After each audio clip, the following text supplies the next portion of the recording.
Globalization Forum special program, China-US Think Tank Online Dialogue, Balancing Competition and Cooperation Amid Global Challenges. What's next for US-China relations? Presented by the Center for China and Globalization and the Asia Foundation. This special forum feature webinar is hosted by Dr. Wang Huiyao, President of the Center for China and Globalization. Dr. Wang, please. Thank you. Good evening and good morning, depending where you are, and also good afternoon. So thank you for tuning in. We are very honored and pleased to have to host this CCG China-US Think Tank Dialogue, which is a part of our ongoing 7th Annual China and Globalization Forum. And this dialogue was co-organized with Asia Foundation. So CCG China and Globalization Forum is CCG flagship annual forum that we hold once every year. And this year, actually, we have draw a very large attendance. And actually, since we had this in 2015, this is probably one of the largest. It has been hosted in conjunction with our CCG Council members. Also, we bring together most prominent business leaders, government officials, academia, and also non-government sector as well. I mean, during the last 2 days, we had 400 to 500 participants attended our conference, and now we are getting into the webinar part of our conference, which is also open to all participants and also can be watched online. This pandemic, which is going on, and now China also discovered new cases. So how can we really cope with that is one of the actually issues we talked about.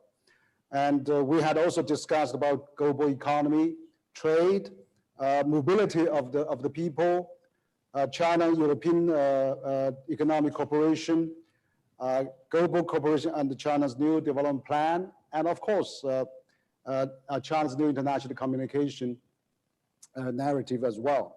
So on the US part, we're actually having 3 webinars that as our China-US part of the dialogue. And tonight is actually the feature webinar of China-US Think Tank Dialogue, which we joined with very 4 distinguished speakers. So today's dialogue actually features the theme of balancing competition and cooperation amongst the global challenges. What's next for the US-China relations? As we all know, last week, the US Deputy Secretary of State, Wendy Sherman, just concluded her first visit for the Biden administration of officials to China. And a new Chinese ambassador, Qin Gang, just arrived in Washington this week.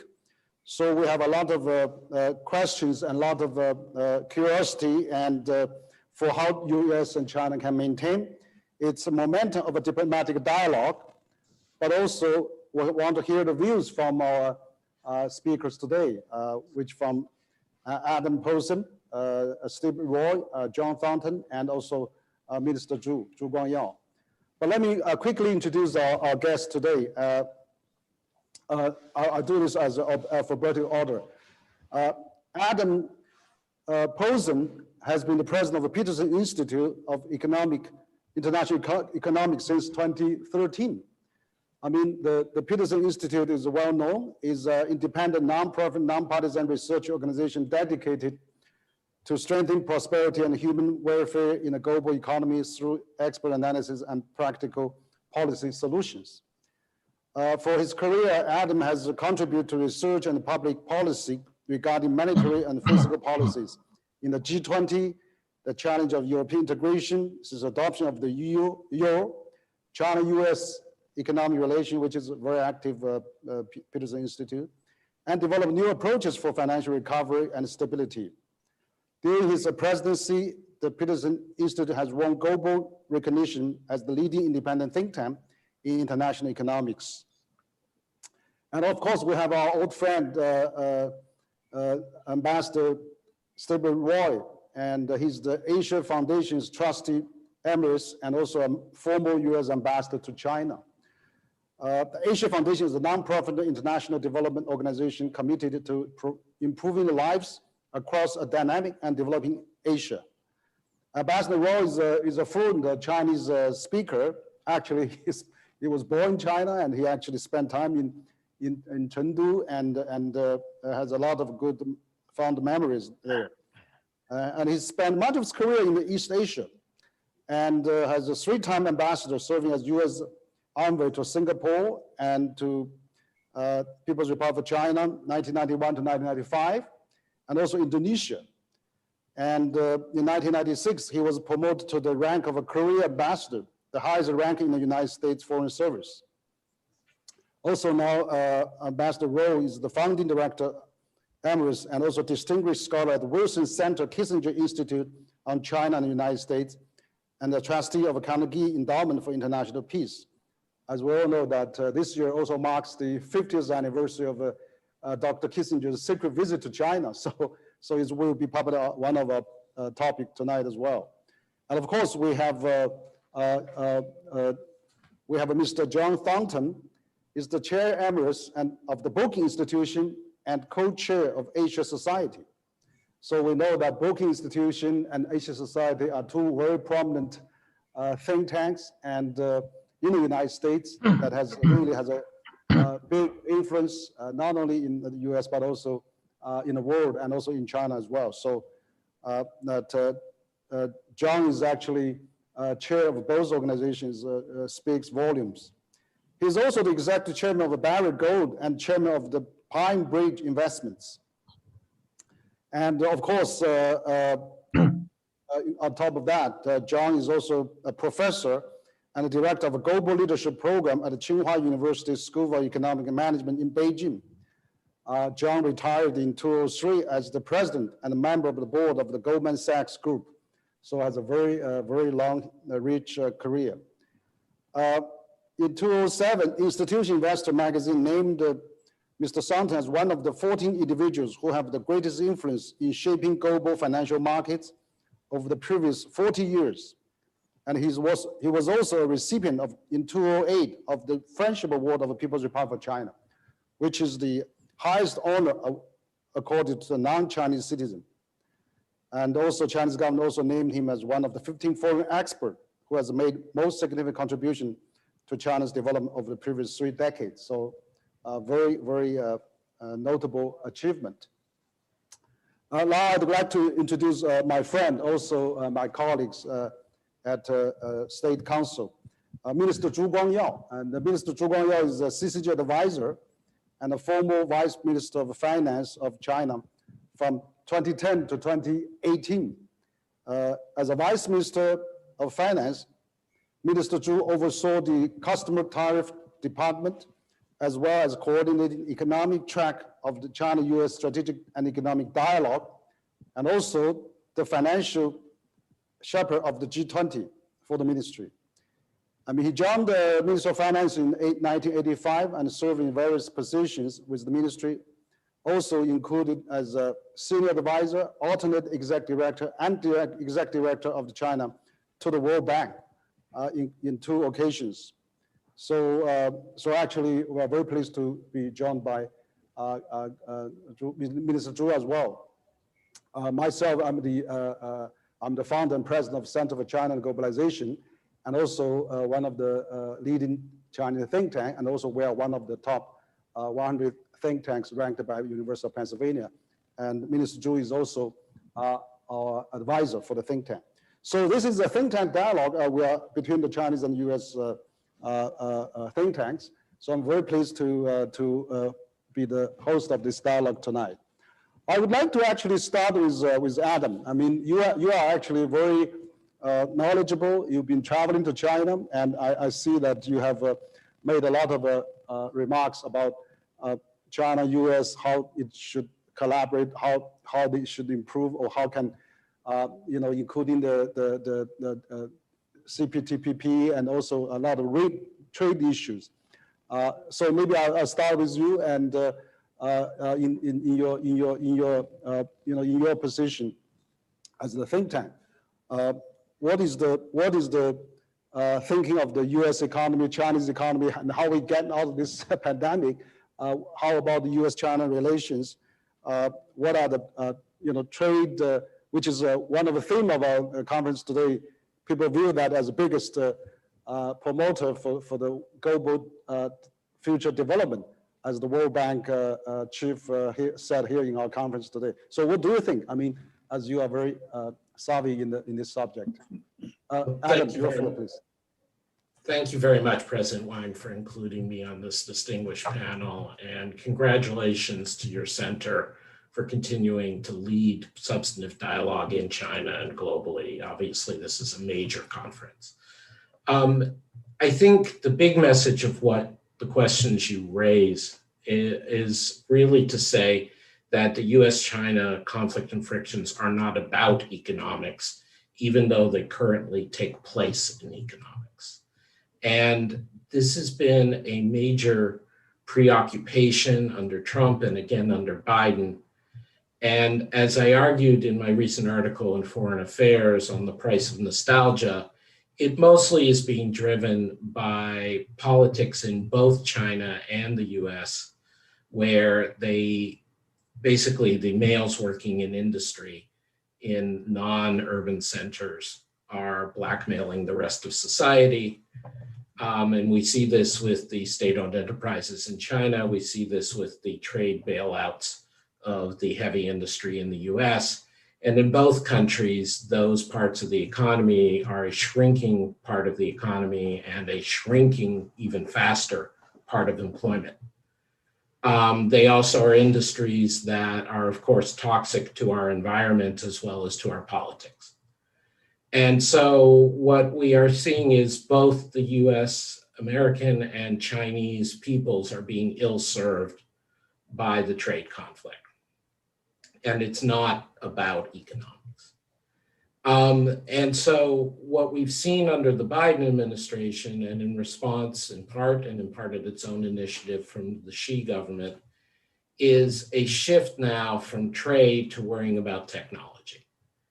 Obviously, there have been frictions for many years. The others on this panel have been dealing with them directly for even longer than I have, over issues of intellectual property, over issues of government subsidies. But for the most part, these have not been issues that should have imperiled the broader relationship on any economic basis.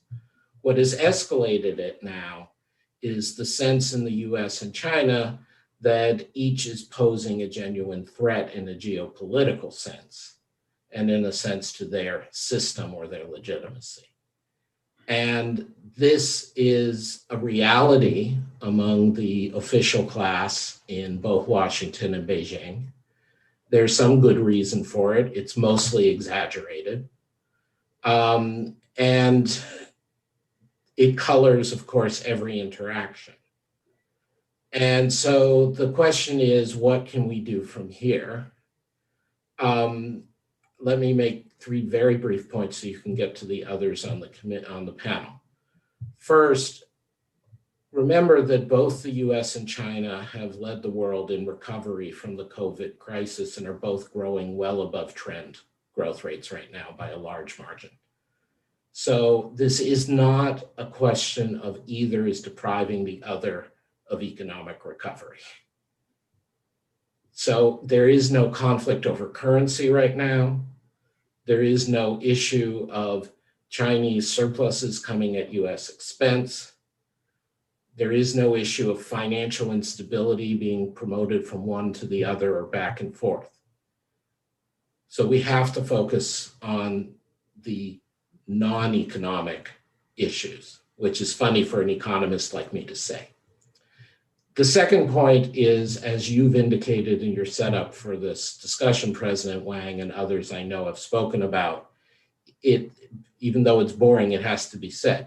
The biggest opportunity for collaboration between China and the US is on climate change issues. That was the case when President Obama was here, when our friend Minister Zhu was very active in the G7 and the G20, and that remains the best place for us to collaborate at this time. And third, since you were wise enough and generous enough to convene a group of think tankers, I just want to say that we, like CCG, Peterson Institute, Brookings, the Kissinger Center, the Ministry's own Ministry of Finance own think tank, we all have a role in continuing to say that we should not be afraid of honest dialogue among experts. We have a common enemy in conspiracy theories and disinformation. And we think tanks should be bounding ourselves together to emphasize the possibility of objective analysis and honest, frank talk. Thank you very much for this opportunity. Thank you, Adam, for your great opening remark.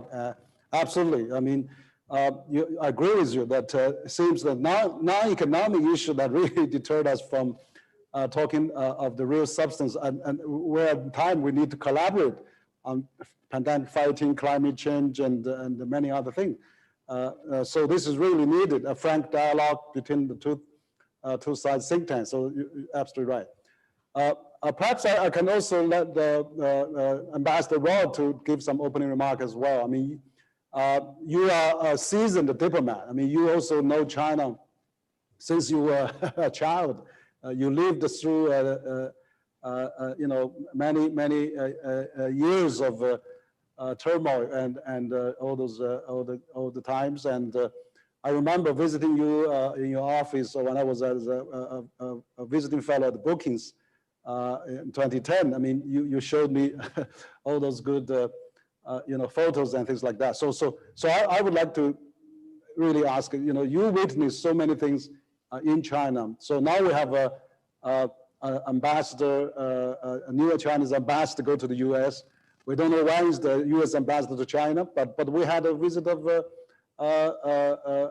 Deputy Secretary Wendy Sherman. So what's your take on the Sino-US relation, past, present, and future? Because you were also the founding director of a Kissinger Institute. And this year is 50 years of Kissinger's secret visit to China. We had just the other day on the 11th of July, we had a live dialogue to commemorate his historic visit. We had a dialogue with Dr. Kissinger that day. And so you must have a lot of feelings on that since your institute at Wilson Center is named after him.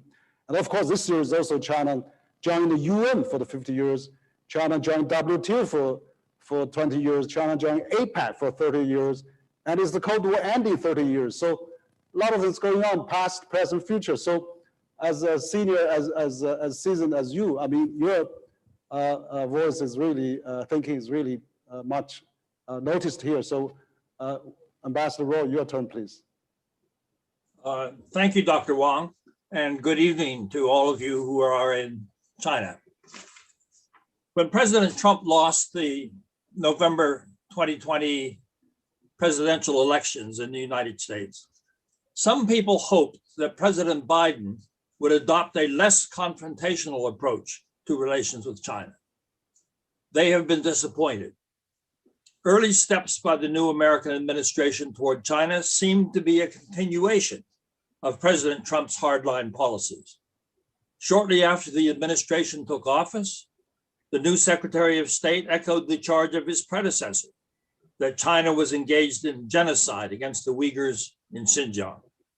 The tariff barriers on bilateral trade have been left in place.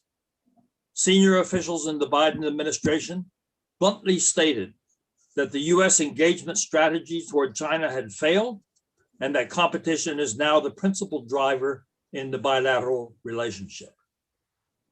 For much of the last 50 years, the United States was confident that China's growing wealth and power did not threaten United States' vital interests and that differences could be managed by diplomacy and engagement. That is no longer the case. And the question is, why? A starting point to understanding what has happened is to recognize that the United States and China are both in the midst of fundamental transitions that affect their respective places in the world. the United States is seeking to adjust to an international situation in which it is no longer the sole superpower. This is not so much because of a decline in power, but because other countries have risen to major power status, and China, of course, is the first and foremost example of that. A new multipolar world is emerging. Not surprisingly, the United States is reluctant to give up the dominant position that it has occupied since the end of the Cold War, and to accept the adjustments that it must make in order to establish a new equilibrium. At the same time, there is no question that the social and political polarization that has been a prominent feature of the US domestic scene over the last half decade has damaged the international image of the United States and the perception of its reliability as a great power. China, in turn, in a remarkably short period of time, has regained the wealth and military strength that are the attributes of major powers. This has altered the psychology of the Chinese people. This is what Zheng Bijian didn't take into account when he came up with the concept of peaceful rise. The Chinese people now are demanding a more muscular foreign policy, consistent with China's growing power. And it has changed China's behavior patterns, which have become more assertive. As a result, regional countries, including the United States, find China's assurances less and less credible that it will rise peacefully and never bully its neighbors. These are two of the key background factors that have influenced the sharp plunge in the bilateral US-China relationship to the lowest depths in half a century. This has created a dangerous situation where missteps by either side or by both could plunge the world into an unprecedented crisis. I use the term unprecedented because China and the United States are both major nuclear powers, and confrontations between them are particularly dangerous. Repair work by both sides is vitally necessary. Fortunately, despite some superficial similarities, the Biden administration is fundamentally different from its predecessor. President Biden has more foreign policy and national security experience than any American president since the first President Bush 30 years ago. In contrast to the Trump administration, President Biden has appointed capable and experienced officials as Secretary of State and National Security Advisor. These are officials who could sit down without talking points and talk for hours with Chinese counterparts about any issue in the world. And this was totally missing in the last administration. The Biden administration is moving carefully to iron out internal differences and adopt sustainable policies that will not simply reflect the whims of the moment. Of particular importance for US-China relations, the administration has reaffirmed that it will adhere to a one China policy and that it does not support independence for Taiwan. It is also seeking a pattern of regular consultations between Beijing and Washington. The recent consultations between US Deputy Secretary of State Wendy Sherman and State Counselor Foreign Minister Wang and Vice Minister Xie Feng were surrounded by a barrage of charges by each side against the other. However, if one reads carefully the public reports regarding the consultations, it is evident that there were constructive elements.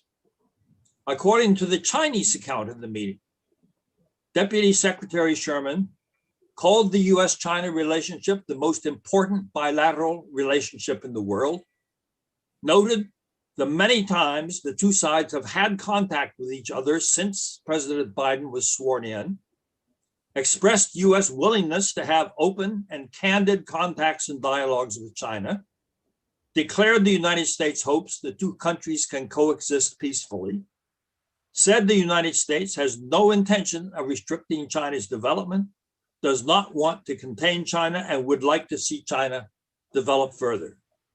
Noted the two sides can engage in healthy competition, cooperate on climate change, drug control, and international and regional hotspots, and strengthen crisis management capacity and avoid conflicts. American accounts of the meetings she had are consistent with the above statements. These are encouraging words that you would not have heard from the previous administration, but the reality is less positive. President Biden needs congressional support for his domestic programs, and congressional attitudes toward China are hostile. Changing these attitudes will be difficult, but not impossible. A hardline American approach to China does not mesh well with the interests of US allies and friends in East Asia, who do not wish to see the region polarized. In other words, as the United States tries to work with our friends and allies, it will discover that they do not support a hardline approach to China. And I think that will have an impact over time. But as a first step, it would be useful for both China and the United States to tone down their rhetoric toward each other. Governments have the responsibility not only to formulate wise foreign policies, but to talk in ways that develop public support for those policies. And we are not doing that. We are talking publicly in ways that undermine the wise policies that we should be pursuing. And so, as a starter, let's get our rhetoric under control. And I hope that we'll have some chance to exchange views about other steps that could be taken. Thank you. Thank you, Ambassador Wong. Yeah, you have made, I think, very good opening remark. This is really, I agree, deep concern on both sides. I mean, that we seems to, really quarrel, argue, and yell, and I agree that Trump has done quite a lot of probably damage to the existing relations. But of course, there's a lot of problems also. But the problem is that I think in the Trump administration, the core team he used is not that really, as you said, savvy on China. I mean, I had a debate at the Monk debate with H.R. McMaster. I mean, he's a journal fighting in Iraq and maybe not really that knowledge on China. We had Michael Pillsbury. We talked about, but he's also more on the military front. So we are actually really lacking a great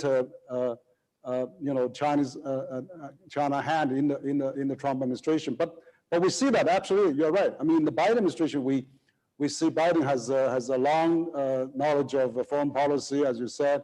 He has met President Xi, spent more time than any other leaders in the world.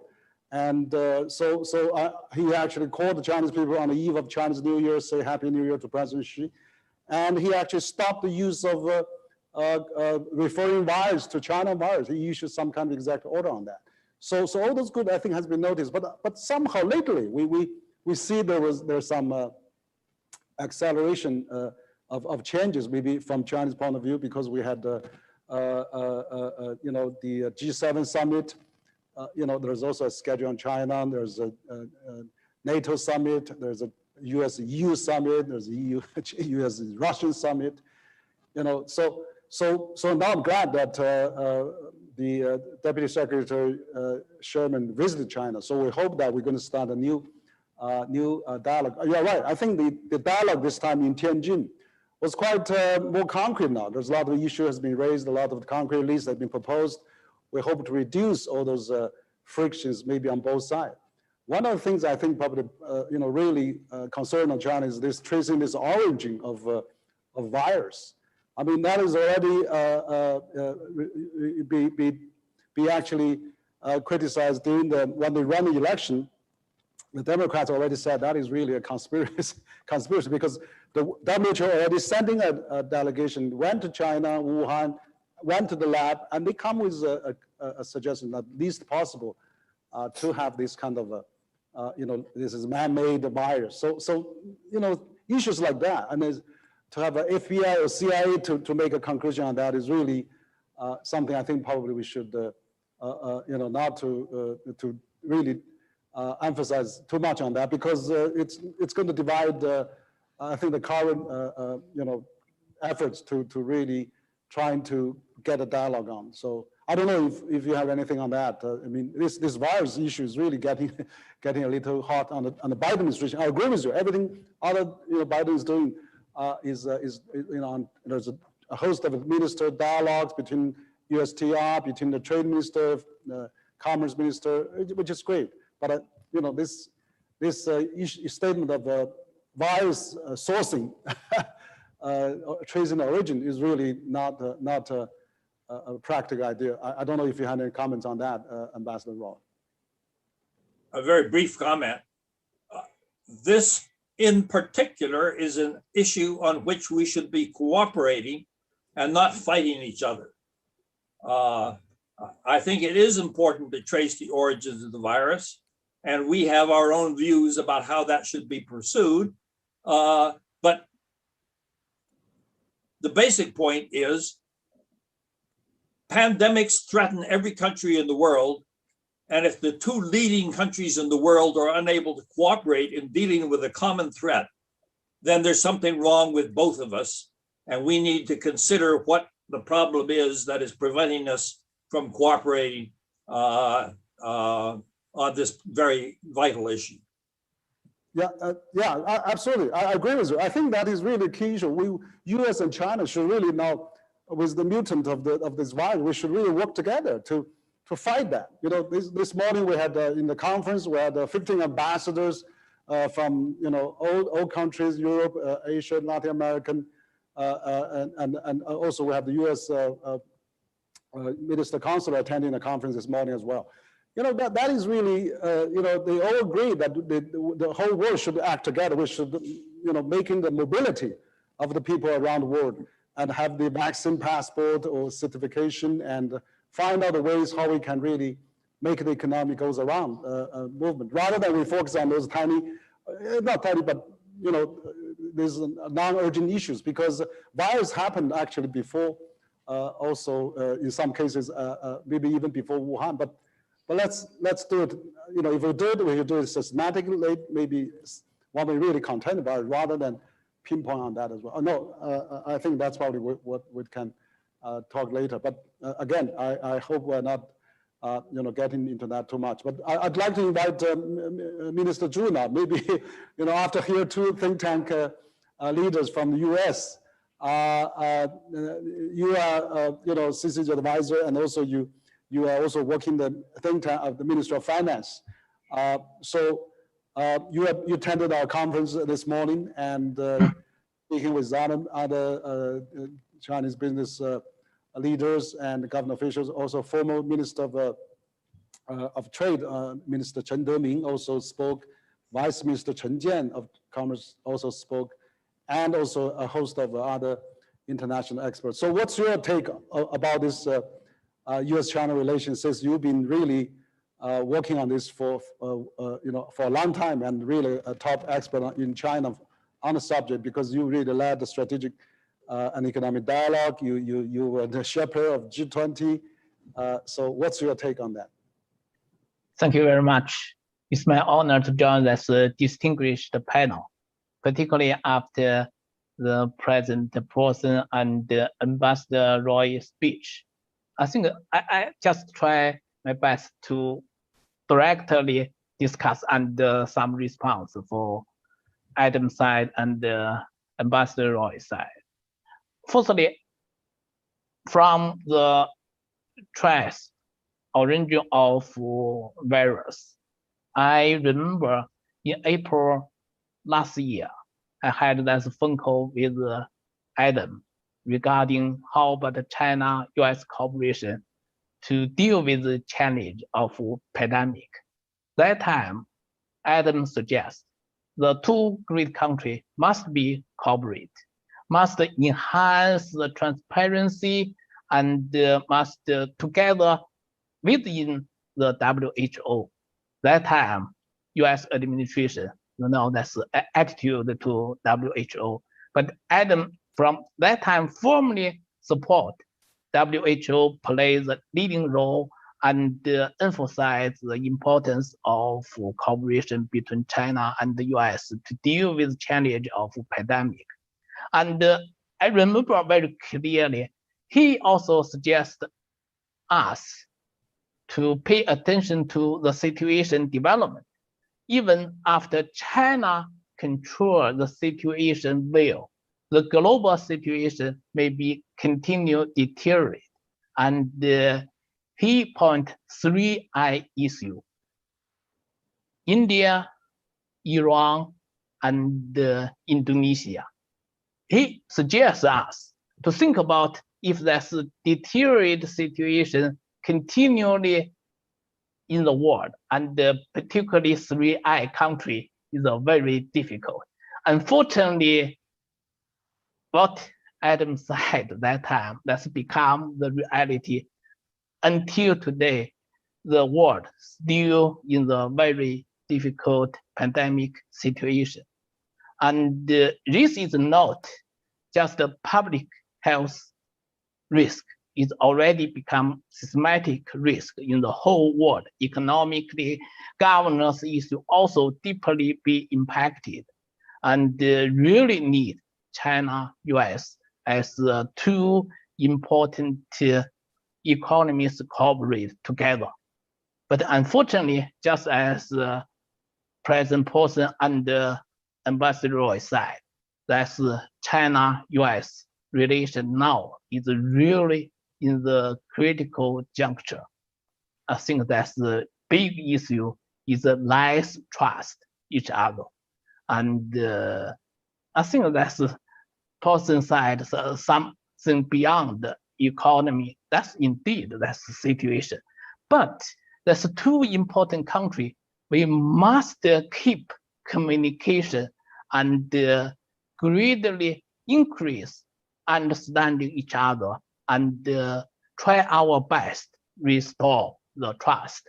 I know this is not easy to do, but I still think economic relation is anchor for our relations. Last year, China-US trade volume 580 billion.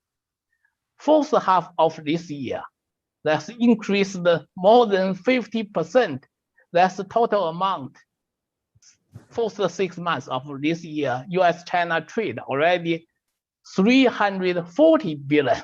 So big pressure politically and other negative impact, including both sides, public opinion negative. And we see the trade still increase. That's a good thing. That's why that's a good thing. That's, I think that's a very deeply integrated economy, made our interest is so close connect. But we should Adam Posen agree with him.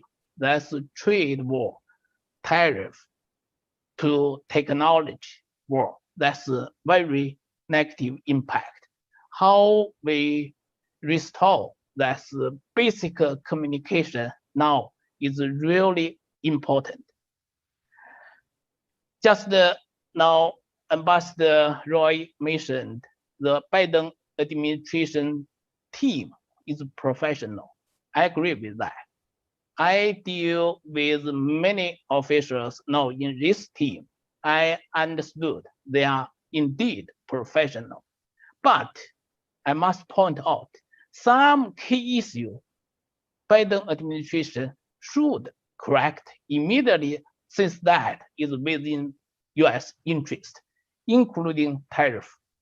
And just as Secretary Yellen said, that's not US interest. That's damage the benefit of US consumers.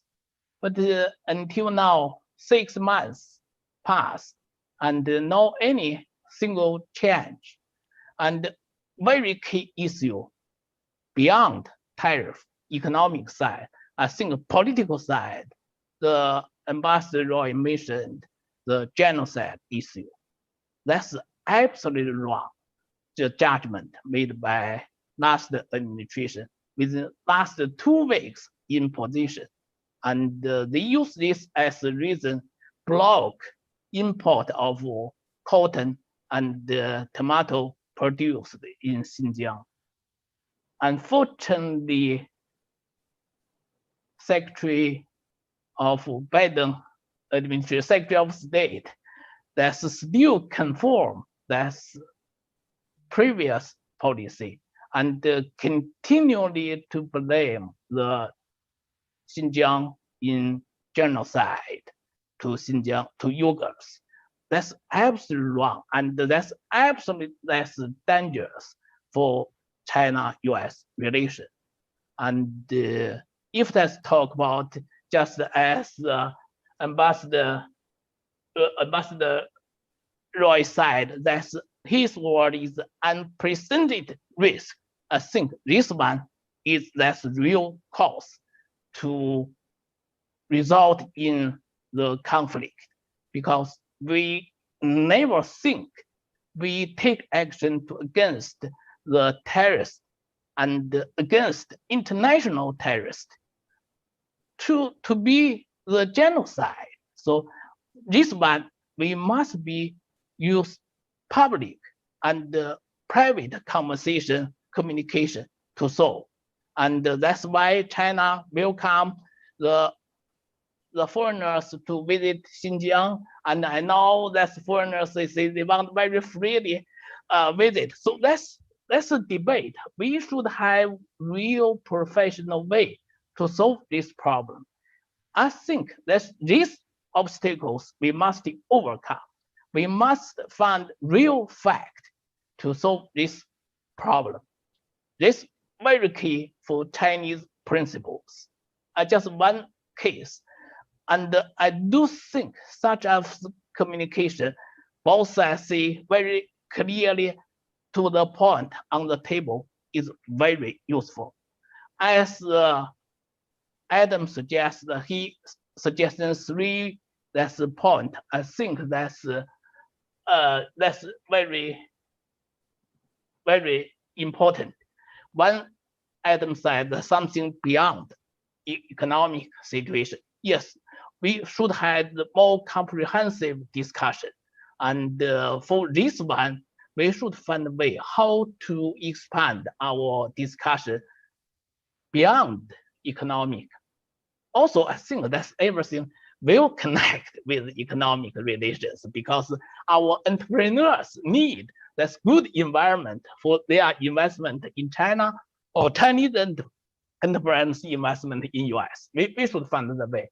And second, climate change certainly becomes as real the way for cooperation, including ESG. I think this already beyond the pure climate change issue, and that's more broad, more comprehensive. And think tank certainly is that real channel for our cooperation. In this regard, I think as maybe very quickly 4 points suggestion. One is we, China, US must find the way to deal with each other's challenge and to develop peaceful coexist, and based on communication, based on understanding each other, and enhance our cooperation to the peaceful coexist. Second, we must keep open and reform both China and the US. China is more depending structural reform, more open to the outside world. That's our domestic interest first, and also in line with global cooperation. This one, we have many ways, many things can be discussed. Third point is we must have real cooperation on multilateral system, trade, financial, WHO, IMF, World Bank, and other UN special agencies. And this global network that's need our cooperation to maintain it, to improve it, to enhance it, and make that the world is in peace and development.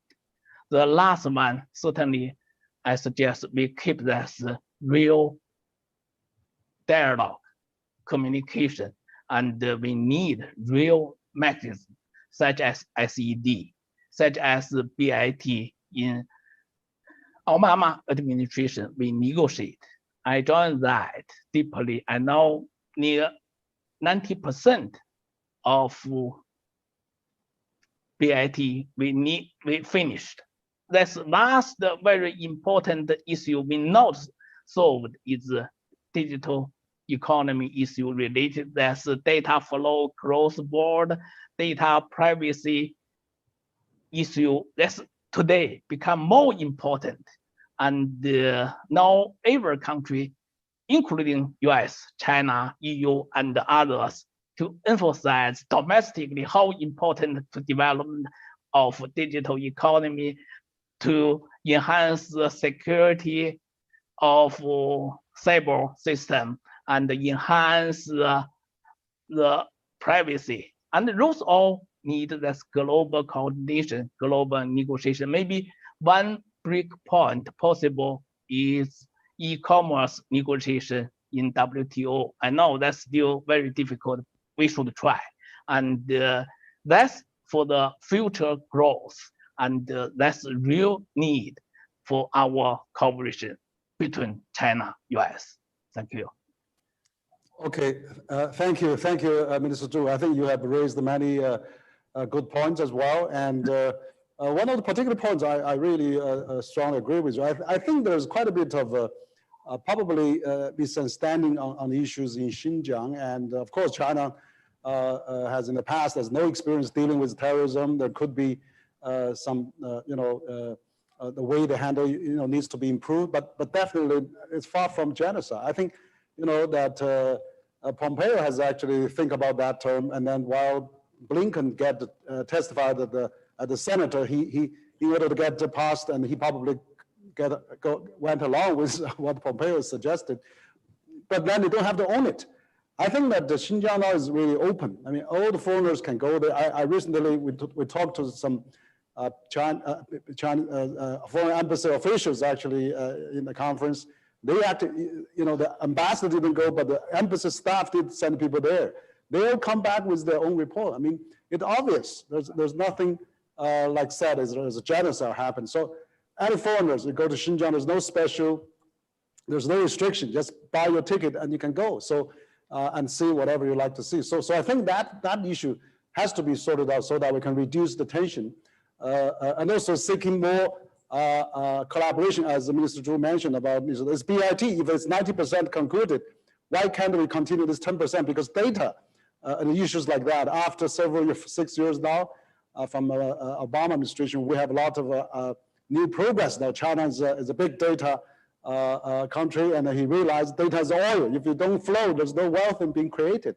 So many channels, like China recently agreed to join this OECD G7 proposal of a minimum global corporate tax, which is a good example how we can avoid these loopholes, and that really, the money can really benefit both the host and home country. And also we can talk about WTO, as Minister Zhu said, and also CPTPP, as Biden-Obama administration, which concluded. China announced they're going to join it, and Minister of Commerce has put TPP agreement on the Minister of Commerce website. So that's the standard, that's the target, that's where we should aim for. So, I mean, China is not afraid of talking to those points, but I hope that we have more channels to talk, including WTO, so that we can do that. But now I really would like to invite our very senior panelist, also very highly influential. I mean, John, you are the honorary chair for Brookings for a long time. I know that Brookings even set up a China Center called your name, John Thornton China Center. And of course, that has already been over 10 years. During my days at Brookings, you already, that is already called John Thornton Center and China Center. But also now you are the co-chair of Asia Society. Asia Society is very influential bridges between China and the US. And so you're on top of that. And even more so, you are very familiar with China. You are the first probably American to be a professor at the Tsinghua Economic Management School. So we have been talking so far, your wisdom, your suggestion is absolutely highly expected, because I remember last year during the same conference at the CCG annual forum, you spoke with us last year, talk about this deficit of trust, how to build up the trust. Now, half year into the new administration, what more can be done? I mean, we are all ears and we love to hear from you. So John, you have the floor, please. Okay, thank you, Henry, and thank you for inviting me to participate in this very interesting and important dialogue. And I'm honored to be a member of this particular panel. We've already heard quite a bit of wisdom from my three colleagues, and I will try to make a modest contribution to that. So what I'd like to do is step back from the breathless statements of doom, which dominate much of the immediate commentary in the media, among politicians, and among so-called experts, or even the thoughtful observations of concern, which may be overly influenced by specific current actions by one party or the other. The US-China relationship is and will be both the most important bilateral relationship of this century and the one which will drive or create in large measure the world in which we all will live.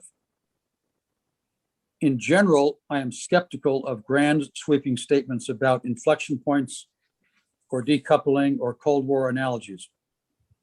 For me, these kinds of statements are mostly emotional, provocative, not helpful, and wrong. I think we are better off looking at the long term, the trajectory of the dynamics, trends, and forces creating that long term. Recently, I have taken to looking at the mid-21st century, the year 2050 or thereabouts. The best estimates are that the world's population in 2050 will be about 10 billion people.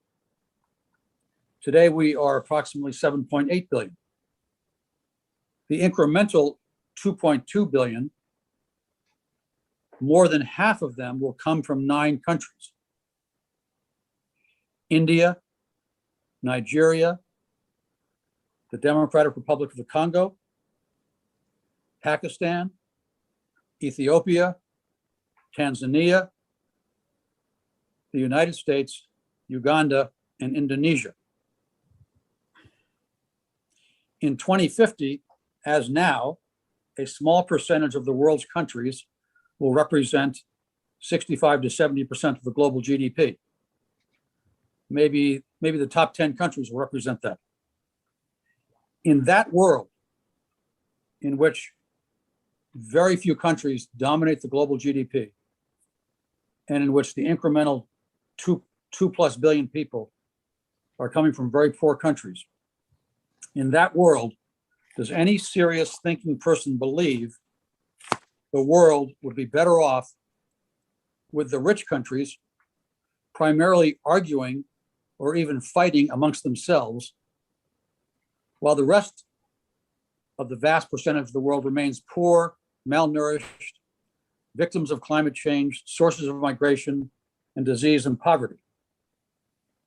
Or do the wealthy, most powerful countries have a responsibility to work together to lead the world to a safer, more prosperous, harmonious place? Isn't the answer obvious? If the answer is so obvious, then why does it feel or seem that at least some, maybe many, of the world's richest, most powerful countries do not seem to be animated or motivated by such a collective goal? There are a myriad of answers to this question, but it certainly includes a penchant for being captured or trapped by the past and old thinking, as well as a fear of change, of losing one's place. Whatever the reasons, surely the world's 2 most powerful countries, the US and China, have a disproportionate responsibility to lead the world, of course, with others. And there is no reason why they cannot do this. In fact, we have a unique asset at this very moment in history, which we have never had before, an extraordinarily powerful asset. The newly elected US President, Joe Biden, has a pre-existing relationship with the Chinese President Xi Jinping. When Presidents Biden and Xi were vice presidents of their countries, they spent extensive, continuous, informal time with one another. Probably more genuine private time than any two US and Chinese presidents have ever spent with one another.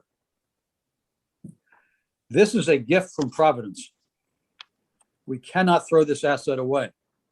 Indeed, we must use it to its fullest extent. Knowing the two presidents, Biden and Xi, as people, as human beings, as leaders, does anyone think that a well-conceived meeting, one-on-one, between the two of them would be anything other than a strong, good, healthy, warm, productive meeting?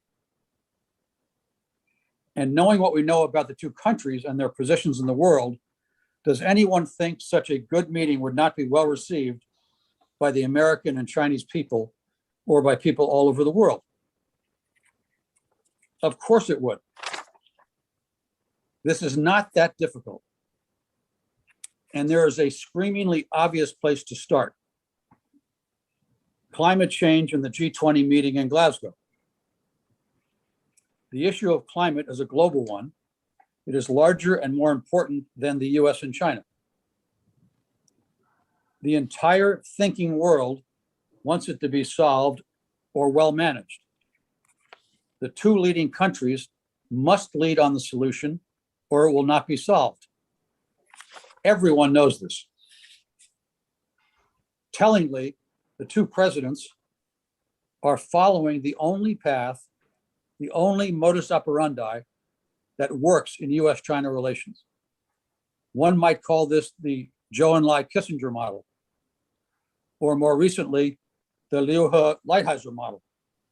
The only model that we know works is when the US and Chinese presidents appoint a very senior, serious, experienced, highly trusted individual, and together, the two presidents instruct the two people to get into a metaphysical room, truly work together, build a relationship of trust, and do not come out until they have solved the problem. The two presidents have done just that with the appointments of John Kerry and Xi Jinping. Meanwhile, it would be helpful while the two are doing their work if the two sides moderated their language about all other matters, or as Stapes said, toned down the rhetoric. No other matter by definition is as important as the existence of the planet. Mankind has to exist for all other matters to have an opportunity to flourish and or be addressed. This is a point of simple, compelling priority. Both presidents have publicly said that they will cooperate on climate irrespective of other issues. Both should instruct their senior leaders to give the existential issue a real chance to get resolved.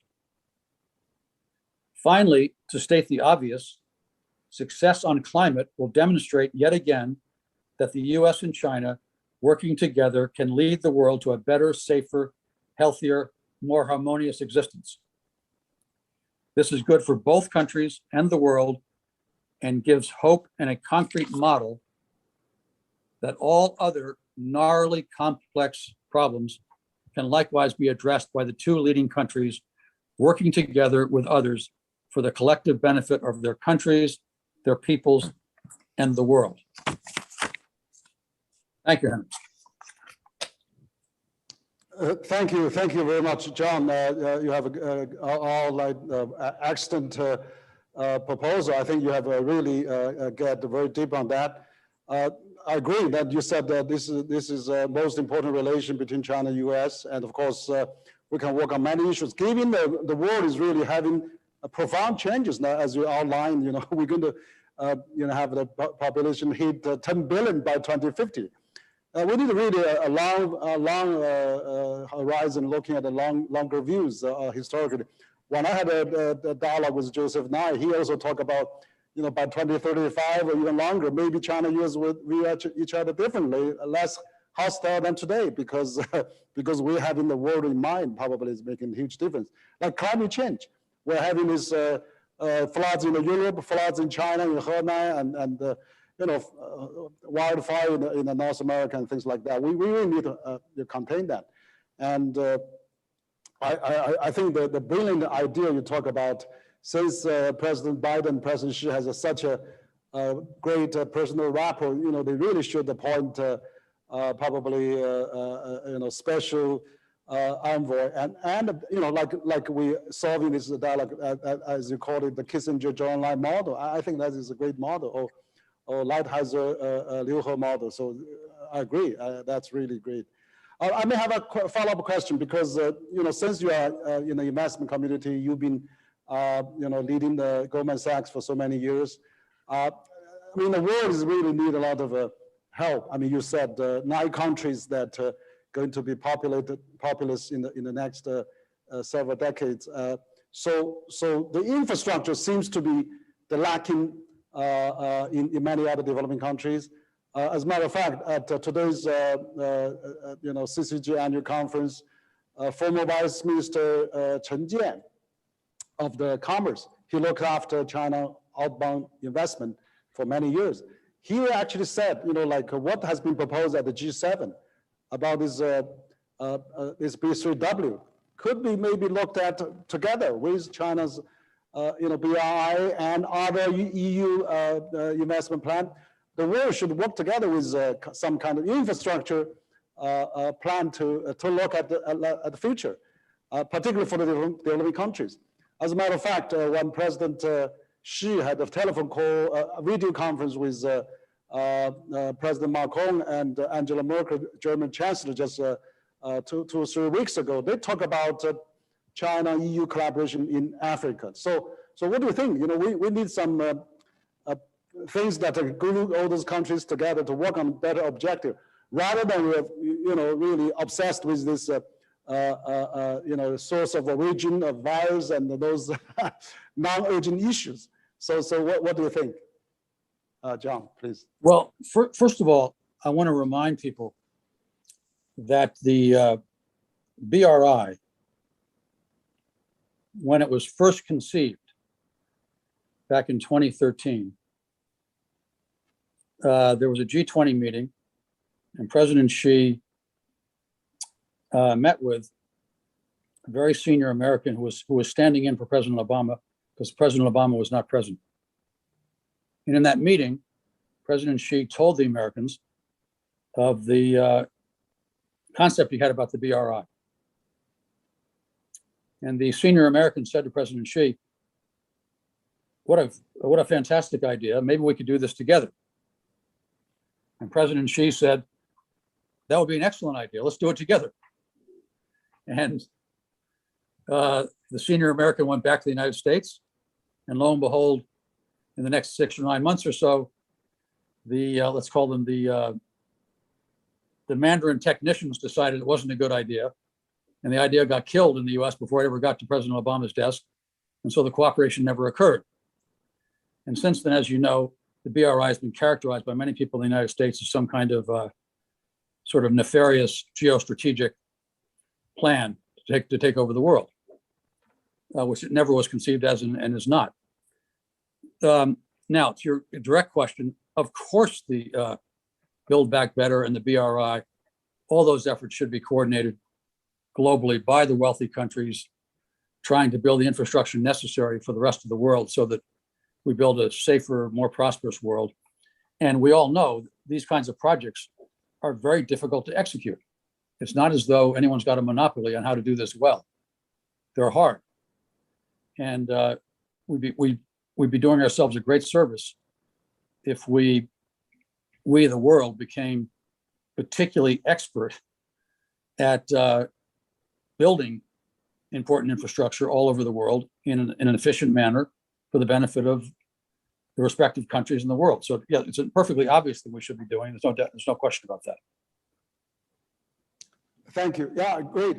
Actually, I heard the same story last year in February at the Munich Security Conference. CCG hosted a roundtable. We had the former Secretary of State John Kerry as a speaker there, and he actually mentioned that when he met President Xi, he was inviting China to join the Paris Accord, and President Xi also mentioned invited the U.S. to join Belt and Road. I mean, at that time, John told me that it was really a positive concern, but as you said, the Mandarin somehow lost that in the system that that never materialized. But I think it's time that for the next several decades, maybe China, US, EU, and Japan, and all those countries can work together for the infrastructure revolution that is really transformed China, for example. And also, China has built this AIIB, and also US was invited, somehow was lost it. Now the AIIB has 104 country members, including all the European countries almost, and just excluding Japan and the US. So I hope that maybe we could upgrade AIIB to GIB, to Global Infrastructure Investment Bank, and let US, China, and the EU work together on that. So thank you for your open mind on that. So we had the first round, and now I want to come back to our other distinguished panelists. I mean, Adam, I know Peterson Institute has been studying TPP for so many years. You were proposing a lot very well. And so TPP in China, when President Trump withdrew from TPP, CCG is the first think tank in China, proposed that China should join TPP. We actually issued several reports on that. We've been constantly advocate for that. And finally, Premier Li mentioned that last year at the National People's Congress, China is interested. President Xi announced that at the APEC, that China is interested in joining the TPP. And Minister of Commerce now put the TPP agreements on the Minister of Commerce website to show that here are the standards, on all those issues. So since Peterson is a great think tank on the economic issues, particularly you've been studying this TPP for many years. I know that you have many scholars doing that. So what's your take on those issues? If we can talk, under some kind of issues, because TPP involves, data flow, like what Minister Zhu said, used to be an obstacle, and also IPR protection, environment protection, labor standards, or SOE reform, competitive neutrality. Maybe, we could talk about that. Like John said, we should have two sides talk about that. And the US designed the TPP, and why not US come back to TPP and China comes together, and let's talk about all those urgent issues so that we can have push the reform of the WTO, by those regional integration experiment that we already have on the RCEP, on the TPP, and others as well.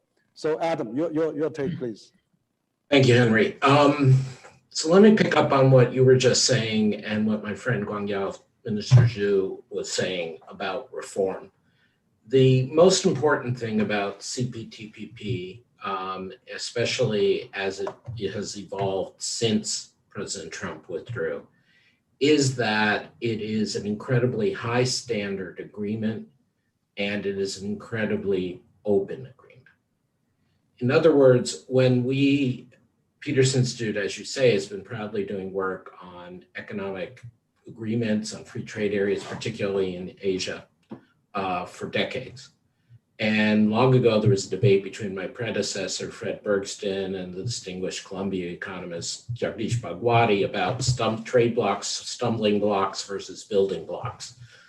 And the basic message that we took, that I've altered slightly, is that you can have regional agreements be useful if they genuinely open things up and if they genuinely encourage reform and high standards in the countries that are members. And if you are not biasing them by political factors. And so I'm going to go out on a bit of an unusual limb here and say, for the time being, it would be good if CPTPP continues to succeed and grow without either China or the US being involved. I think in the current context where a number of people in both Chinese and American governments are looking to line up various developing countries around the world, including but not solely in East and South Asia, as being on one side or the other. And this relates to what Professor Thornton was saying about the Belt and Road Initiative and how that goes. I think it was very good to have a live, high standard, open entity that is neither Chinese nor the US, and that offers a way forward without asking people to commit to one side or another in some sense. And we can see this in the extension of CPTPP potentially to the UK and to Korea. In both cases, this would send an important message to the rest of the world that you can have high standard commerce on the issues you raised, including labor rights, environmental standards, data privacy, state subsidies, and so on. All the things that the Obama administration and former USTR Mike Froman, but also importantly, the Japanese, Singaporean, Australian, New Zealand governments argued for. And have that be a standard that then puts pressure on both the US and China to raise their own games. And this, I think, it goes with something I wrote, it's almost a year ago now, where I encouraged the Australians and the Japanese to pursue what I call principled plurilateralism. That is, that they should be willing to engage in these plurilateral deals, but they have to be based on quality and standards. And I think this will disappoint some people in both Beijing and Washington, particularly in Washington, where the arguments for CPTPP initially and the claims to bring it back to Washington are all about aligning the trading system against China, or having a bloc that puts pressure on China, but by exclusion. I also think that it's preferable to go this route by having a independent, strong CPTPP that's not dominated by China or US, because frankly, we know that once trade agreements are made, you have issues of enforcement. And China and the US would probably make as conditions of their accession changes to the TPP or changes to enforcement. It will not be entirely reliable. We've seen this in the way the US has repeatedly renegotiated USMCA and Korea-US trade agreement. We've seen this in other ways in China's deals. And whereas if we keep it open to everyone but China and the US without saying so, CPTPP is big enough that anybody who accedes, including say Korea or the UK, would have to accede, would have to be an accession country. Now, my friend Huiyao mentions the importance of multilateral institutions, and obviously the WTO is lurking in the background here. I think there are completely ways of keeping this compatible with the WTO, but the kind of plurilateral deals of the willing are necessary to keep moving reform forward. We cannot have India and Brazil, blocking all progress on trade. The final point, sorry, I should put in one footnote and one final point. Thank you for your indulgence. The footnote is, this is my own view. We are a center of work on CPTPP and on trade integration in Asia. My colleague Jeff Schott recently wrote telling Japan that they need to get the US back into CPTPP. So this is not a Peterson Institute position. This is my own. Close footnote. The final point I would make is, in light of Huiyao's rightly raising, and Stape and everybody rightly raising, that the pandemic response is far more important than the other things that we talked about. And I chose not to talk about that because, Henry, I was trying to be responsive directly to your question. And I don't want to give the impression I've changed my mind since Mr. Zhu and I spoke a year and a half ago. This is still the critical thing. But what that means is, as seen in the latest IMF release, which came out, I think, overnight, that the world is incredibly divided, with the poor countries being excluded from vaccine distribution and likely to have very long-lasting suffering economically and socially. As you said, I think, or it was you or John said rightly, this isn't just about public health. This has implications that are much more long-lasting. I think a China and/or US included CPTPP would reinforce the message that the rich countries or the countries already integrated can get on with their business and ignore what happens in the rest of the world. And that message is already coming through much too strongly on the vaccination and aid front. And so at this time, I would much rather see China and the US put their efforts into being helpful there than into CPTPP.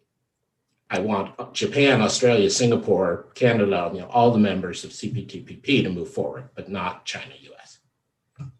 Good. So which I think you mean that let CPP run for a while. Let us really experiment out that. But what about the WTO? I mean that the minister meeting of WTO is coming up this year, and we have already the new DJ being approved by the US is running office already quite a few months.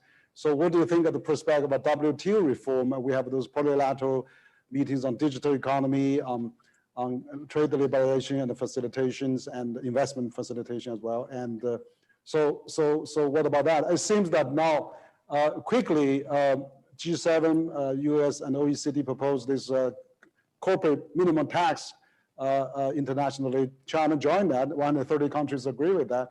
So anything we can really, talk on each other and agree on, and G20 can really, turn efforts of fighting pandemic.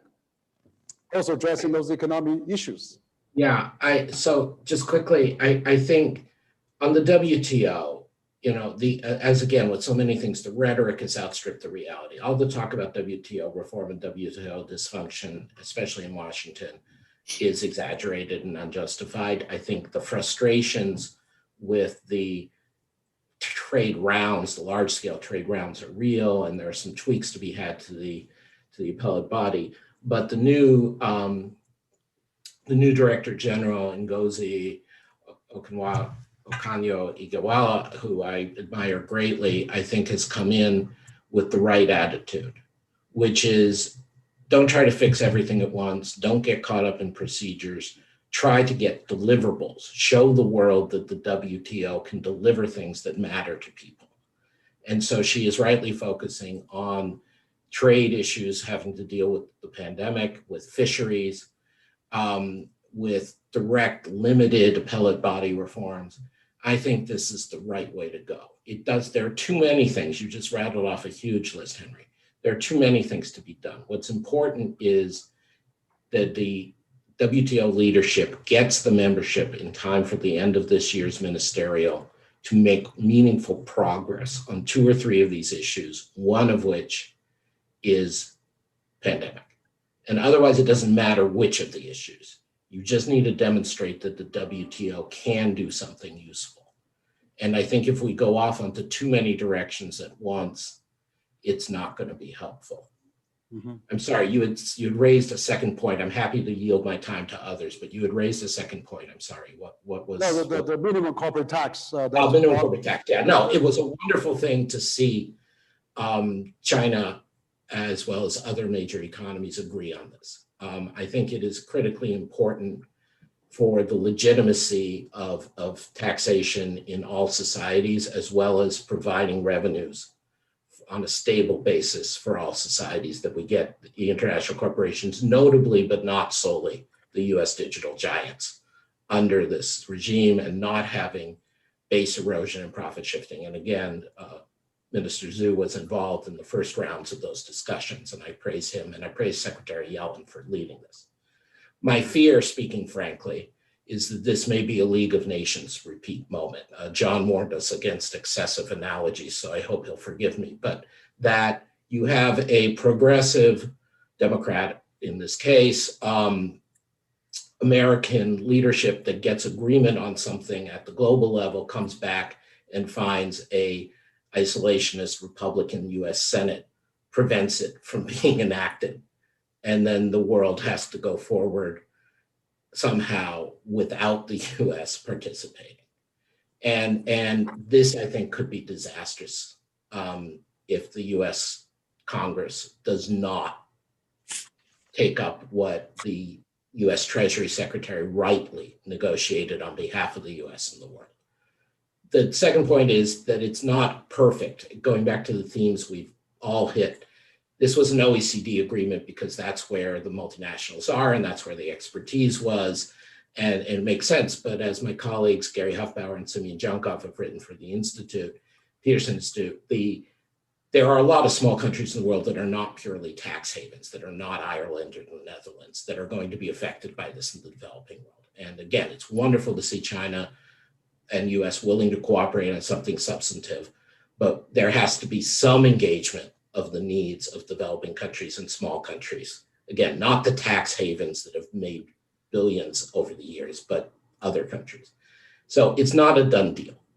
But my biggest fear, as I said, is the US creating a not as important as the League of Nations, but another League of Nations moment of doing the right thing internationally and failing to deliver domestically to keep up with it.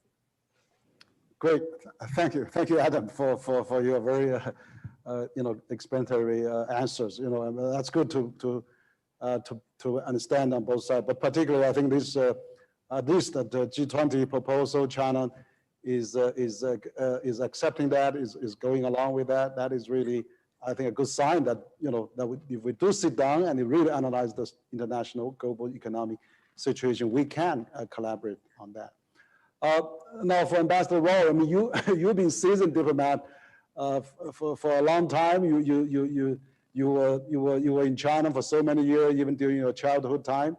And I still vividly remember a few years back, we were together, went to Dunhuang and visit the China, and then we went to US. Your company has visited Seattle, so it was really good. Many hearing of your good wisdom. What I would like to ask is that US and China, of course, after 4 decades of engagement. I mean, there's a theory now in the US saying, okay, China, it doesn't converge with us. It didn't become one of us. But you see, China has a 5,000 years history. You probably know very well. And then its civilization, not really interrupted that often. And so China really working on its own model. I attended the previous ambassador of US, Terry Breinstein, farewell reception. And he actually said at that conference, at the reception, said the success of China, basically he attributes to 3 factors. First is hardworking diligence. He felt that people are still working very hard here. Second is the education. Chinese family attaches great importance to the education. And thirdly, he was talking about is the family value. China really respect seniors, respect authorities. And that's how the Chinese system went. So, I mean, you see, the China has its own unique system, and fighting virus, that system seems to have some advantage. It doesn't have to be exactly with the US converge. If China can lift 800 million people out of poverty, if China can contribute over 1/3 of global GDP growth, the region, as time goes on, I mean, we don't have to get into Hihidi's trap, like I'm talking to Graham Allison, that he doesn't agree with that as well. I mean, Joseph and I even said, we should have a longer horizon, maybe look in 2035 during one of our conversations. So what do you think, given your lifetime experience on China, what's your take on the future development between China and the US? I mean, from a former American ambassador to China and a former China hand, of course, still a China hand, very high China hand. So, Ambassador, your take again, please. Thank you. I think that is the core issue in the bilateral relationship.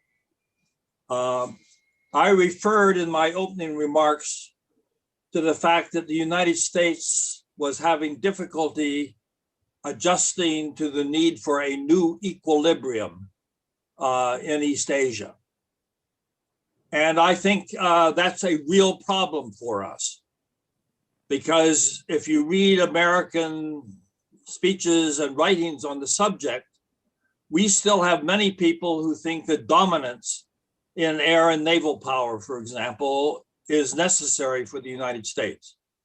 And you can't have a new equilibrium if either China or the United States are setting dominance as a goal because the other side will not accept it. And therefore, if we're going to have a dialogue with China, we have to begin addressing the question of how do we strike a military balance in which each country feels it can meet its defense needs, and the United States, that includes the defense needs of our allies, but is not so powerful that we appear to have the capability to engage in aggression against the other side. And we are not yet there, and we are not yet mentally prepared to try to undertake that task. And it is absolutely necessary, because you have to have a balance of power in East Asia.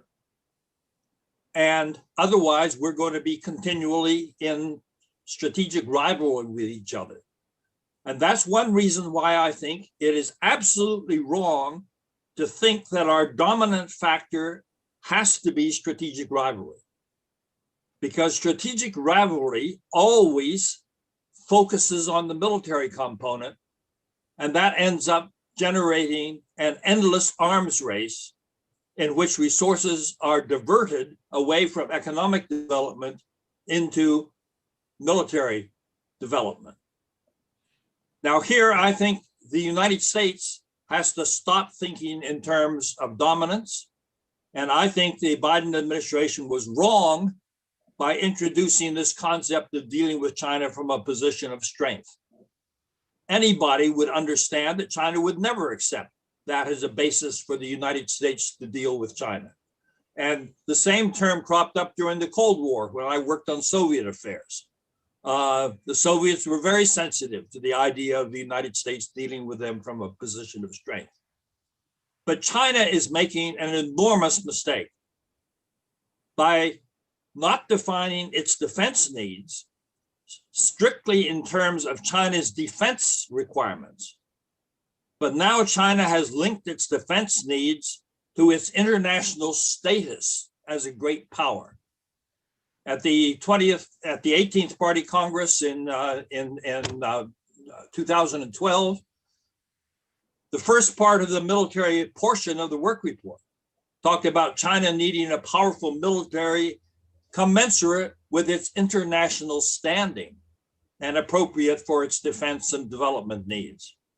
And at the 19th Party Congress, China talks about requiring a world-class military power. Well, if China has a world-class military power when it has no global military responsibilities, China has no allies outside of the, beyond its immediate periphery, in which it has to size its military to meet those requirements. So when Americans look at China, we don't see any ceiling on terms of where China wants to develop its military power. And in my opinion, China has to rethink how it is talking about its military requirements. Because if every country tries to develop military capables in terms of their international status, what size military does Japan need? What size military does India need, et cetera? It's the wrong way of looking at the issue. Military requirements should be linked to your defense requirements, and the United States and China need to be thinking in terms of, as President Xi himself has said, a Pacific in which China and the United States can both function together. He said the Pacific is large enough for both China and the United States. And Xi Jinping, in his earlier speeches, has specifically referred to the defense dilemma, which is if China has absolute security, its neighbors have no security. And he's used that exact language in his speeches. So he understands the issue that there has to be a limit on China's defense capabilities, or its neighbors will all lack security. And this is an area where the United States and China, sooner or later, and the sooner the better, need to start engaging in a dialogue to see if there is a possibility for a strategic equilibrium in East Asia that is compatible with the national interests of both sides. And that means that our national interests also have to be defined in a way that doesn't exclude that possibility. So I think there is enormous scope for China and the United States to stop looking at the world in terms of their own domestic driving factors and to understand that they have to look at the external circumstances in the world in an objective way, and then formulate foreign policies that are compatible with the international circumstances in which they have to operate and gain the domestic support for that approach. The United States is not yet doing that. For example, if we look at East Asia, where all of the countries of East Asia have more trade with China than with the United States, it is clear that if we ask Asian countries to choose between China and the United States, they are not going to want to do so because they have very important interests with China. And so we have to understand that. And our foreign policy approach to China and the way we talk about China must not be put in ways that require countries to choose between the good United States with our democratic system and the bad China with its authoritarian system. That's the wrong way to formulate our foreign policy concepts. And China, as I've already illustrated, in my judgment, is making the same mistakes. It's talking about needing global military power because of its status as a great power. And when China, going back to the 19th century, talked about the need for China to regain wealth and power, the power would no longer be the subject of aggression by stronger countries. It was a defensive concept, not an aggressive concept. And that has been lost now because China is talking about powerful military are needed because of its international standing. So this is an area where I think both of our countries need to do a lot more serious thinking. Okay, thank you, Ambassador Raw. I think you illustrated quite well. I think both countries should not really using ideology or the old mentality to measure the 21st century reality. So absolutely, that we need a new thinking, a new narrative for that. I think you're probably I think right in terms of talking that that we should not really dominant, seeking dominance on each other. That's absolutely correct. And China has really also said in many times that historically China never colonized any place or sent a soldier anywhere. So what actually China is, in our observation is that when they build up some military, it seems to be the defensive purpose. I mean, you see there's lots of exercise along South China Sea or Taiwan Strait, and China really probably catch up and defend that. But one fact is that the U.S. military budget is equal to the next 10 countries combined, whereas China building the speed railway, total length of that is equal to the next country combined. So, but your idea is well taken. I think that we should really seeking the peace and understanding. And so I think we really need a lot of dialogue on that. I agree with you. We need more exchanges and talking through those issues, and let's get out of the suspicions and mistrust. Now, Minister Zhu, I want to turn to you now. I remember 2016 when we had 100 G20. You were still the coordinator for the G20 on the Minister of Finance. You were actually saying that the PIIE almost closed between China and the US.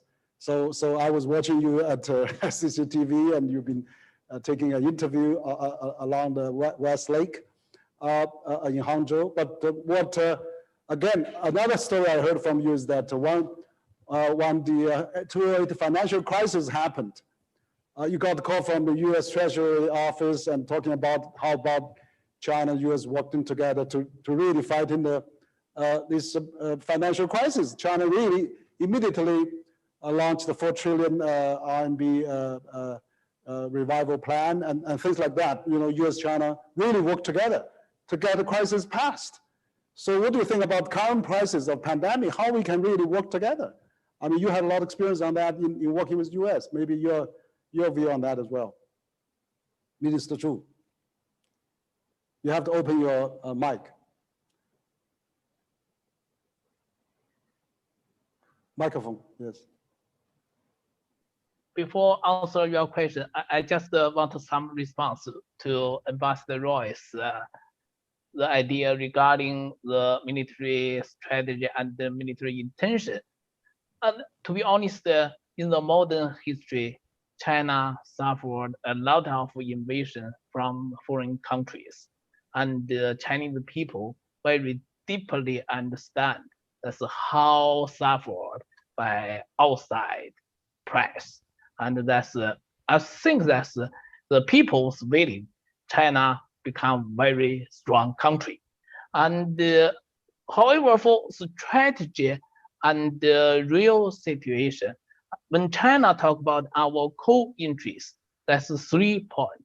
Number 1, sovereignty. Number 2, territory integration. And number 3 is developing right. And we hope with that, China can really become the modernized socialist country and with united country, and with the country can benefit the people's living standard. I think for those one, we can have very frank communication to deepening understanding. So I think that's between China and the US to really understand each other's intention become very important, particularly at this time. Now, question about Huiyao you raised regarding this 2016 G20 meeting and the PIIE between China and the US. Yes, that's indeed. That's under strong leadership by President Xi Jinping and President Obama. Before G20 Hangzhou summit, Chinese team and the US team worked very, very hard. And that time, US team, the leader is Mike Furman, the trade representative. He did a lot of work, keep the very close communication with the China team, with Chinese team, nearly every day, and maybe one day 3 or 4 times, and both on very hard work with strong leadership by 2 presidents. Yes, indeed, that's we can say openly that time to the Chinese media and the foreign media, the treaty between China, US on PIIE, the nearly complete 90%. And we also understand some key challenge, digital economy, particularly data privacy, data cross-board moving. And we just want more hard work can follow. Unfortunately, after that, everybody knows that's US administration change and even the abundance of TPP. So that's delay the continue negotiation.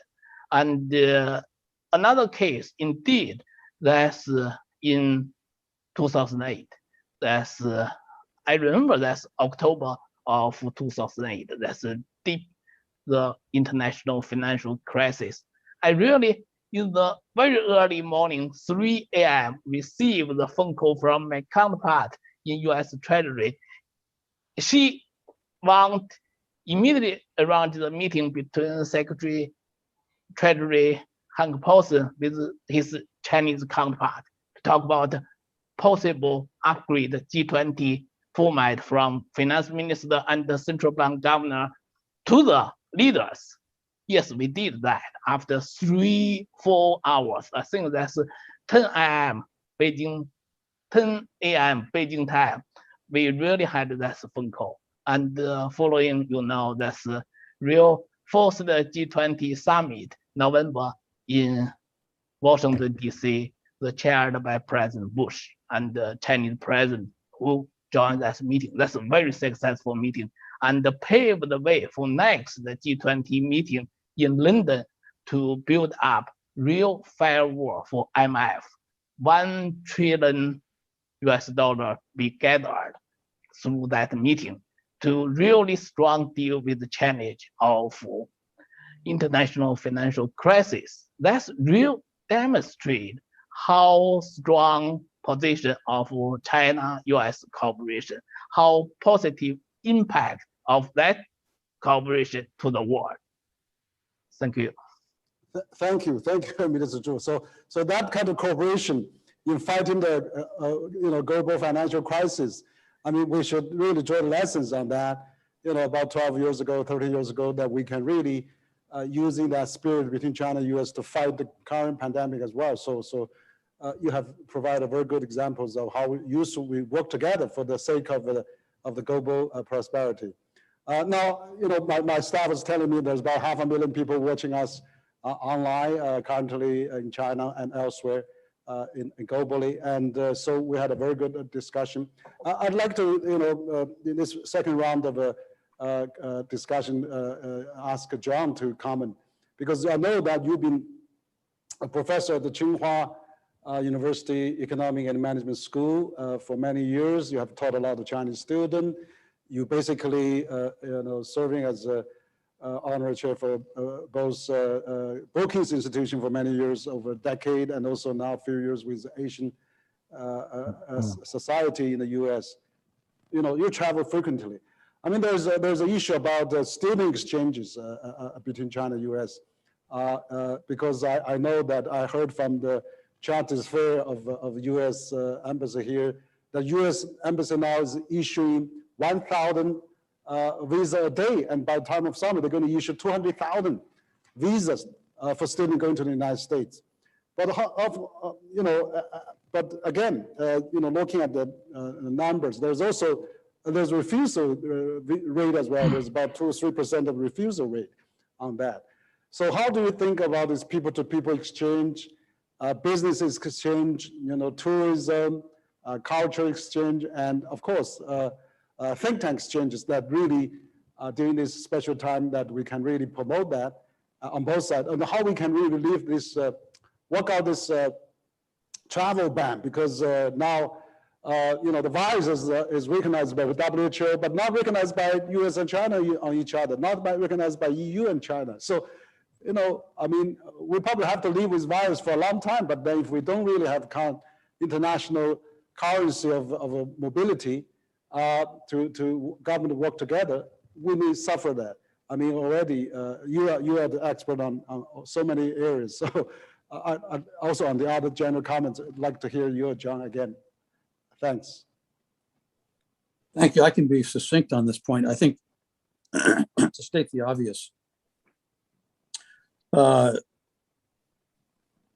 ties between the US or the American people and the Chinese people, to me, are absolutely essential to getting the relationship where it needs to be. And I'm hopeful that the younger people who have a vested interest in the long-term future of their countries and the world will be forces for good in the relationship. In one way of thinking about China, for example, you think about the 400 million, roughly 400 million millennials, and how they have grown up and how they think about the future, and how the Chinese leadership has been and needs to be responsive to that group. And the same thing is true in the United States. That the ties between those groups are absolutely central to forward progress. And I'm pleased to see that the Biden administration, this is one area where they are moving quickly to rectify the previous policies of the policy of the previous administration to open back up again to people-to-people exchange. We all will know that the ties are deep, they're broad, they're state to state, they're universities to universities, they're NGOs to NGOs, they're individuals to individuals. I mean, it cannot be overstated that the sort of societal trust that needs to be built and was being built and can be built is probably the single best insurance policy against sort of untoward policies on the part of the leadership. I think in some ways, the wisdom or common sense of ordinary people can act as a kind of a brake against the occasional unwise policies of the elites. So I'll leave it at that. Good. Okay, I think that we had a very good discussion, and we also, because we announced that our webinar that to the public, also we received some questions. I just want to maybe cite a few of them, and so we'll go last round of concluding remarks. Plus, if you could also address some of those questions that we collected beforehand from the Chinese media, actually. I have a question from China Daily. Basically, he said the U.S. administration made the rounds pushing for a leak hypothesis, while actually the virus could be happened not on just China, but elsewhere. And should we pursue this at the same time as all the other sources, or just focusing on China? So this is just one question. And then China News Service also have a question that this year marks the 50th anniversary of Dr. Kissinger's visit to China. And also as the July 9 commemoration, Dr. Kissinger mentioned that the US-China relationship is critical today than 1971. So is there any chance that two sides will somehow break the ice again 50 years later? And on the occasion of its 50th anniversary, what's your vision of the future development of China-US relations? There's another news question from the Red Star News in China also. He said on July 28, which is just 2 days ago, that Qin Gang, the new Chinese ambassador to the United States, arrived in the United States and delivered a speech. He mentioned that 15 years ago, Dr. Kissinger visited China secretly and knocked on the doors of China. The door to Sino-US relation has been opened, and it will not be closed. What do you think about Qin Gang's remarks on that? And also the Beijing News also has a question. He said that on the eve of Chinese Lunar New Year, President Xi Jinping and also President Biden had a phone call, and also US and China had high-level talks at Alaska, recently in Tianjin. And how would you comment on the future government-to-government exchanges between China and the US? And so what about the prospect of President Xi and President Biden meeting at the G20 summit? What do you think about that? So those are the, a few questions we selected from the media that when we announced our webinar. So maybe we have our final rounds of concluding remarks, and maybe you can pick up the question you want to address, but also any further thoughts on this balancing competition and cooperation, because Secretary Blinken said it's competition, even fierce competition, cooperation, and confrontation. So, but we don't need a confrontation. What's your take? Maybe we'll start with Adam again as our goes this third round. Adam, please. It's been such a rich discussion, and you gave me plenty of opportunity to speak, so I'm not sure I have much to add. All I would say is that as we're trying to balance competition and cooperation, the key point for both countries, or at least both economies, is to allow for some openness and allow the businesses and the people and the scholars to cooperate, even if the governments choose to compete. And we know from history, including the McCarthy era and the parts of the Cold War in the US, and obviously from very tragic periods under Mao, that when societies close down, they create their own corruption and their own abuse of power, as well as having obviously economic and human costs. So I think this is where the think tanks, to the extent that we are allowed to do so, have to be out there and reminding people that even if the top government officials in Washington and Beijing want to emphasize the competition, that usually gets distorted into abuses of power internally in those countries. And we should be calling people out on that. Good. Ambassador Wong. I think the visit to Beijing by Dr. Kissinger 50 years ago is well worth commemorating, because it illustrates that when national interest is served by cooperation, differences in political and social systems does not have to block that cooperation.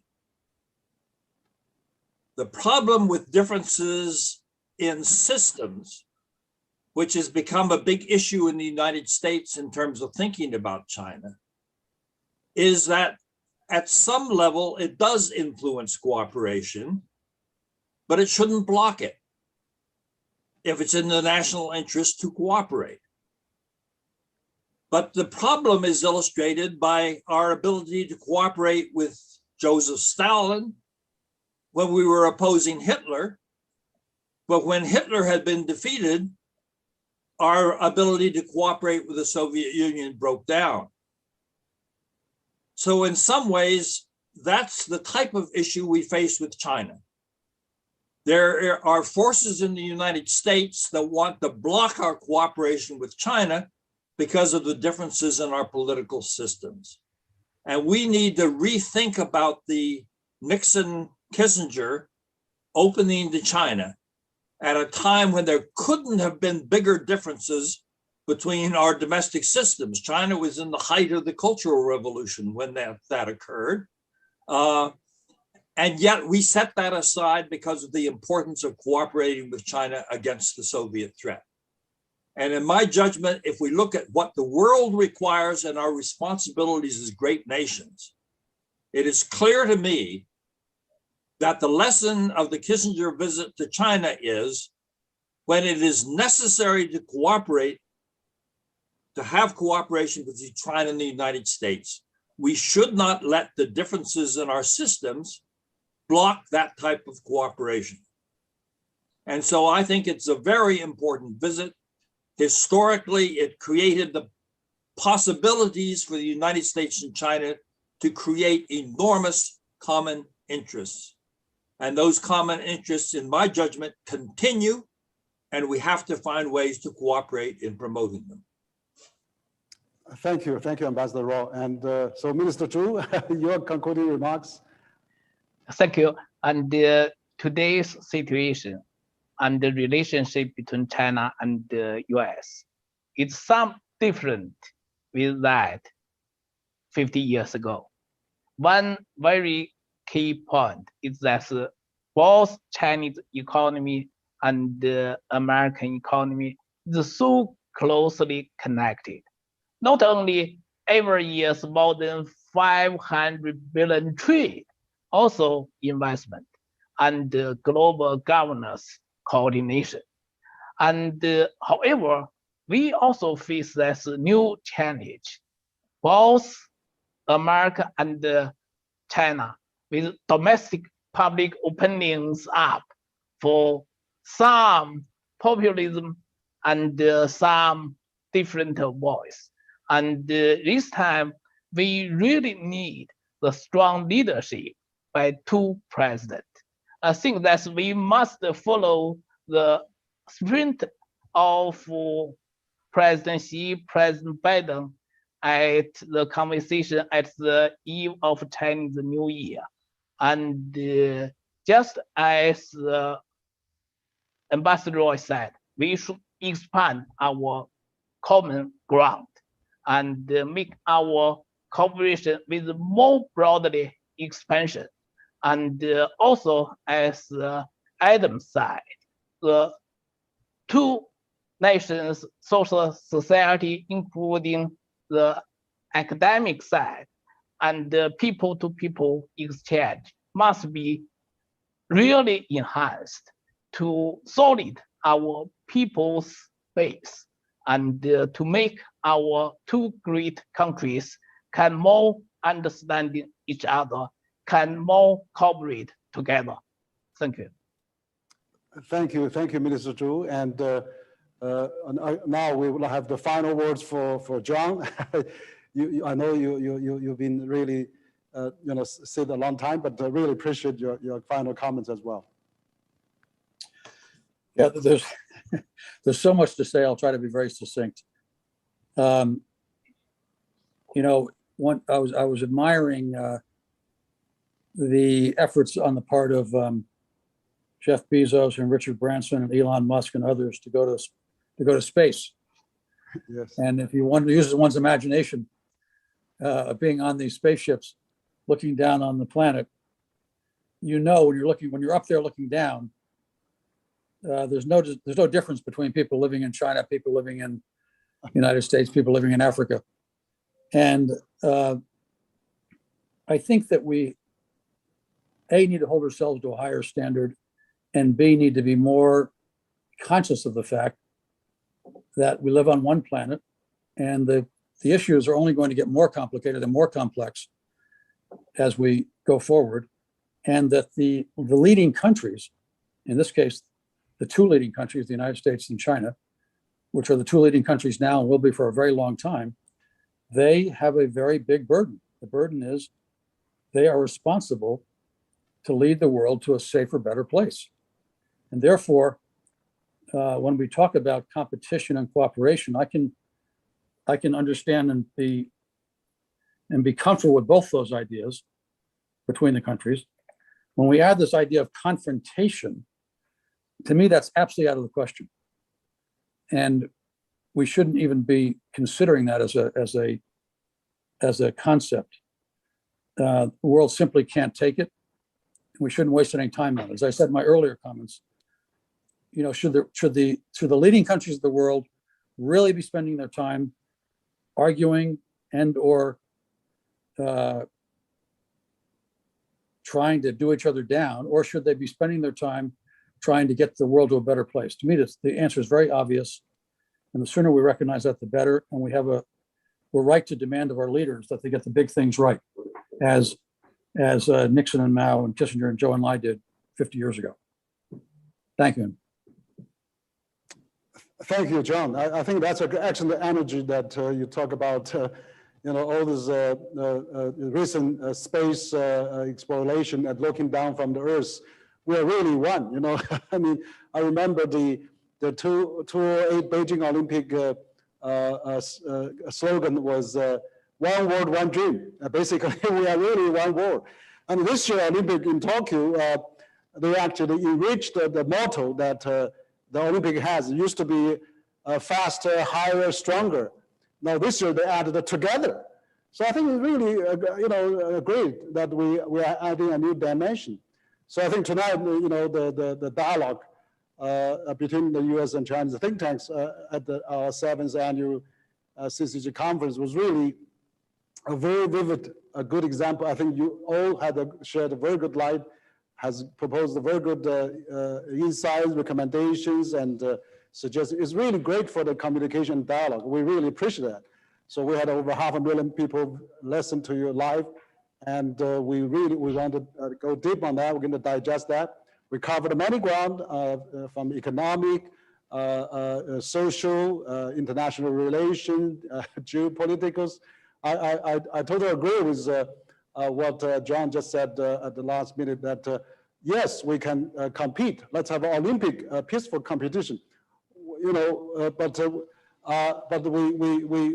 we have a lot of cooperation too. I mean, climate change, minimum tax, and all the other issues that nuclear issues of North Korea, Iran, Afghanistan. I mean, now is another urgent issue now. So I think that the Tianjin high-level meeting has covered all this ground.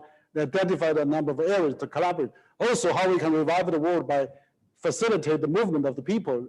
Have a global vaccine passport or vaccine quickly spread that to the developing countries.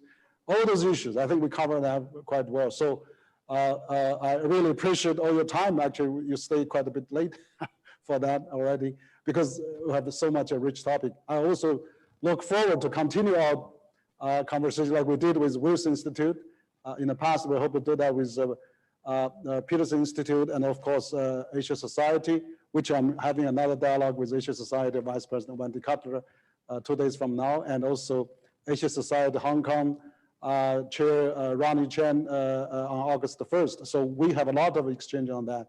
On behalf of CCG, also on behalf of CCG advisor, Mr. Zhu, I want to thank Adam Posen, the president of Peterson Institute, Steve Roy, the founding director of Kissinger Institute of Wilson Center, and of course, John Thornton, the honorary chair of Brookings, and also co-chair of Asia Society.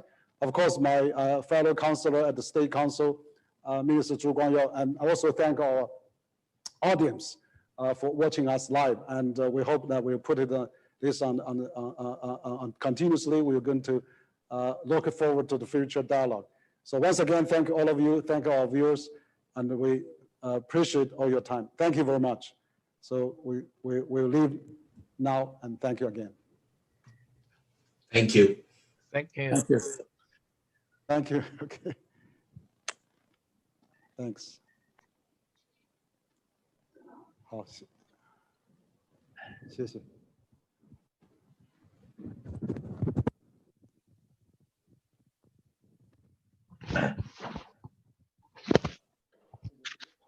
到下。